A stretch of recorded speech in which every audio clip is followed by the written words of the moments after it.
El Niño ప్రభావంతో ఏర్పడిన వర్షాభావ పరిస్థితులను ఎదుర్కొనేందుకు ప్రత్యామ్నాయ పంటల ప్రణాళిక రూపొందించడంలో రాష్ట్ర ప్రభుత్వం వైఫల్యం చెందిందని ఆంధ్రప్రదేశ్ రైతు సంఘ జిల్లా కార్యదర్శి కె శ్రీనివాస్ తీవ్రంగా విమర్శించారు. పంటల బీమా ప్రీమియం చెల్లింపు గడువును ఆగస్టు 30 వరకు పొడిగించాలని, ఉచిత పంటల బీమా పథకం అమలు చేయాలని కోరారు. ఏలూరు అన్నే భవనంలో రైతాంగ సమస్యలపై ఆయన మాట్లాడారు. జిల్లాలో ఖరీఫ్ సీజన్ ప్రారంభమై 2 నెలలు గడిచినా ఎల్నినో ప్రభావం, సకాలంలో వర్షాలు లేకపోవడంతో జూన్లో పంటల సాగు సక్రమంగా సాగలేదని అన్నారు. వర్షాభావం కారణంగా పంటలు తీవ్రంగా దెబ్బతింటున్నాయని, ప్రభుత్వం వెంటనే ప్రత్యామ్నాయ ప్రణాళిక ప్రకటించి అమలు చేయాలని డిమాండ్ చేశారు. ఏలూరు జిల్లా కార్యదర్శి ఈరోజు ఏలూరు జిల్లా పరిధిలో ఎల్నినో ప్రభావంతో రైతులు పంటలు వేసుకోవడానికి, సాగు చేయడానికి చాలా ఆలస్యం అవుతా ఉన్నది. అయితే కొద్దిపాటి వర్షాలతోటి మళ్ళీ రైతులు వరి నాట్లు వేయడం ప్రారంభించారు. అయితే ఈ కాలంలో చూస్తే శివారు ప్రాంత భూములకి సాగునీరు అందక రైతాంగం చాలా ఇబ్బంది పడుతున్న పరిస్థితి ఉన్నది. దీనికి పంటకాలు సక్రమంగా లేకపోవడం ఒక కారణంగా కనబడతా ఉన్నది.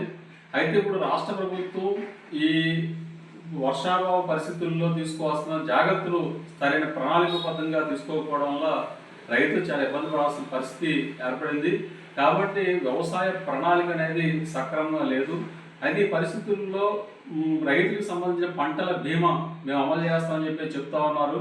అయితే వరి పంటకైతే ఆగస్టు 15, మిగిలిన పంటలకైతే జూలై 31 అని చెప్పేసి తేదీలు ప్రకటించారు. అంటే ప్రధానమంత్రి ఫసల్ బీమా యోజన పథకం పంట ఏ దశలో నష్టం జరిగినా నష్టపరిహారం ఇస్తామని చెప్పేసి కేంద్ర ప్రభుత్వం చెప్తా ఉన్నది, నిబంధనలు చెప్తా ఉన్నాయి. కానీ వాస్తవంగా చూస్తే పంటల బీమా రైతుకు అక్కడ రావడం లేదు. అంటే ఒకరే ధీమా అని చెప్తా ఉంటున్నారు, కానీ ఏ రైతుకు కూడా ఈ పంటల బీమా ధీమా కల్పించిన పరిస్థితి లేదు. మరి ఇట్లాంటి పరిస్థితుల్లో గత ప్రభుత్వం వలె ఉచిత పంటల బీమా పథకాన్ని అమలు చేసి ప్రీమియం రాష్ట్ర ప్రభుత్వం భరించి ఆ రకంగా వర్షాభావ పరిస్థితుల్లో ఇబ్బంది పడుతున్న రైతాంగాన్ని ఆదుకోవాల్సిన బాధ్యత కేంద్ర రాష్ట్ర ప్రభుత్వాలకు ఉందని చెప్పేసి మేము రైతు సంఘంగా భావిస్తా ఉన్నాం. కాబట్టి పంటల బీమా పథకం సంబంధించిన ప్రీమియం రాష్ట్ర ప్రభుత్వం భరించాలి, గడువు కూడా పొడిగించాలని చెప్పేసి సందర్భంగా మేము కోరుతా ఉన్నాం. దీంతో పాటు ఒరిజినల్ పొగాకు రైతులు చాలా ఇబ్బంది పడుతూ ఉన్నారు. కనీసం ధర రావడం లేదు. కనీసం రైతు పెట్టిన పెట్టుబడి వచ్చే పరిస్థితి కూడా కనబడట్లేదు. మరి రాష్ట్ర ప్రభుత్వం కూడా చాలా అనాలోచితంగా కొన్ని ప్రకటనలు చేస్తూ ఉంది. కేంద్ర ప్రభుత్వం కొంత మద్దతు ఇస్తా అని చెప్తా ఉన్నది.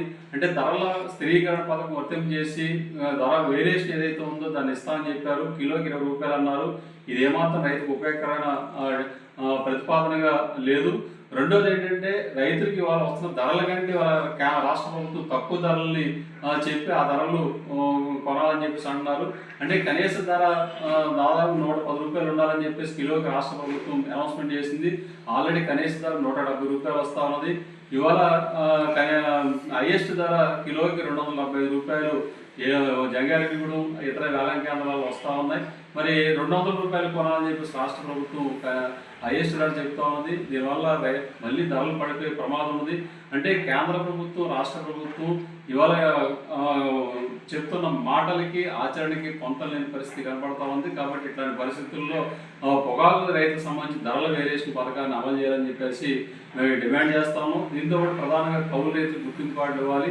ఇవాళ కౌలు రైతులు గుర్తింపు కార్డు సక్రమంగా ఇవ్వడం లేదు. ఈ రోజు కూడా 50% లక్ష్యంలో కౌలు రైతు గుర్తింపు కార్డు అందలేదు. దీనివల్ల కౌలు రైతులు పంట రుణాలు కానీ, నష్టపరిహారాలు కానీ, బీమా పరిహారాలు కానీ వచ్చే పరిస్థితి కనబడట్లేదు. కాబట్టి ఈ కౌలు రైతులకు సంబంధించిన గుర్తింపు కార్డుల ప్రక్రియను వేగవంతం చేసి కౌలు రైతులందరికీ గుర్తింపు కార్డులు ఇచ్చి ఖరీఫ్లో పంట రుణాలు, వడ్డీ లేని పంట రుణాలు ఇచ్చి ఆదుకోవాలని చెప్పేసి కూడా మేము ప్రభుత్వాన్ని కోరుతా ఉన్నాం. కాబట్టి జిల్లాలోని రైతాంగ సమస్యలు ప్రధానంగా అట్లాగే సీడ్ మొక్కజొన్నకు సంబంధించి కంపెనీల వైపు నుంచి రైతులకు డబ్బులు రావడం లేదు. ఈ రోజు కూడా రైతులు కంపెనీల చుట్టూ అట్లాగే ఆర్గనైజర్ చుట్టూ తిరగాల్సిన పరిస్థితి వస్తుంది. కాబట్టి సీడ్ మొక్కజొన్న రైతులకు ఇవ్వాల్సిన బకాయిలు ఏవైతే ఉన్నాయో ఆ బకాయిలు కూడా వెంటనే చెల్లించే విధంగా చర్యలు తీసుకోవాలి. ఆ రకంగా జిల్లా ప్రభుత్వ యంత్రాంగం కూడా చొరవ ప్రదర్శించి కంపెనీలతో మాట్లాడి ఆ రకంగా రైతులకు ఇవ్వాల్సిన బకాయిలు ఇప్పించే విధంగా చర్యలు చేపట్టాలని చెప్పేసి కూడా మేము ఆంధ్రప్రదేశ్ రైతు సంఘం తరఫున కోరుతాము.